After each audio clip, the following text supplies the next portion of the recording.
After a voyage of 22 days, Crusoe lands in Brazil, accepting many farewell gifts from the Portuguese captain. After meeting his Anglo-Brazilian neighbor, he conceives a plan to become a tobacco planter. For 2 years Crusoe earns only enough on which to subsist, but in the 3rd year he begins to do well and, in retrospect, misses the labor potential of the slave boy Crusoe, whom he sold. Having told the Portuguese captain of his £200 left in England, the captain arranges to have £100 sent to Crusoe in Brazil, along with many gifts besides. After receiving what the captain sent, Crusoe feels quite well off. Eager for slave labor to extend his business further, he agrees to an acquaintance's plan to sail to Guinea for black slaves, in exchange for his own share of the slaves.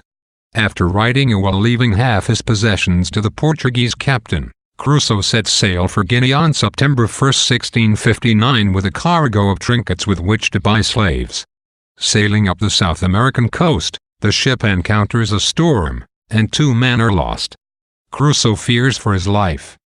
Reaching the Caribbean, the ship is shaken by yet another storm that drives the ship onto the sand, breaking the rudder.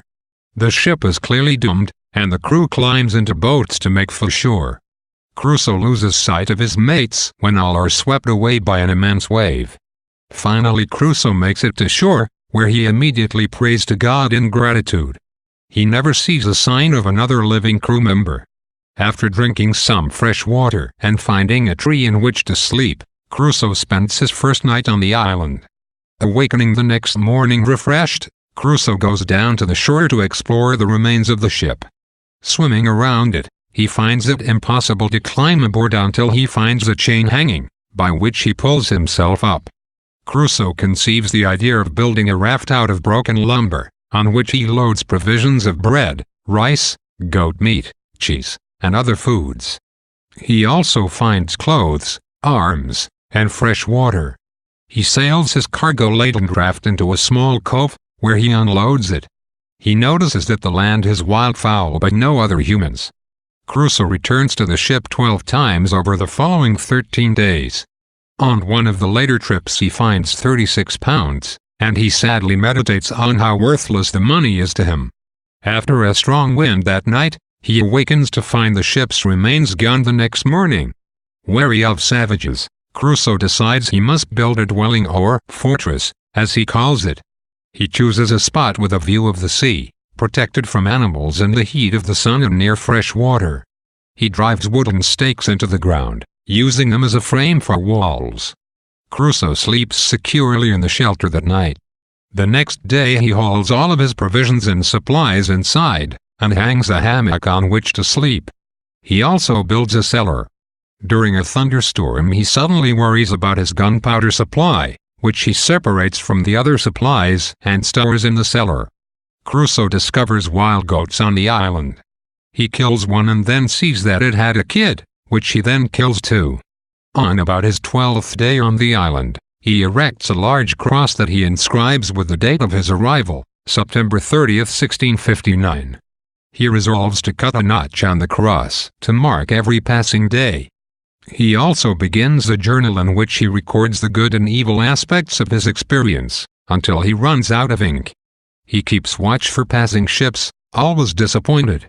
The question of whether Crusoe's humanity will survive on the island, or whether he will revert to savagery, is subtly raised in these chapters. His changing relationship to Crusoe is one example of a test of morality.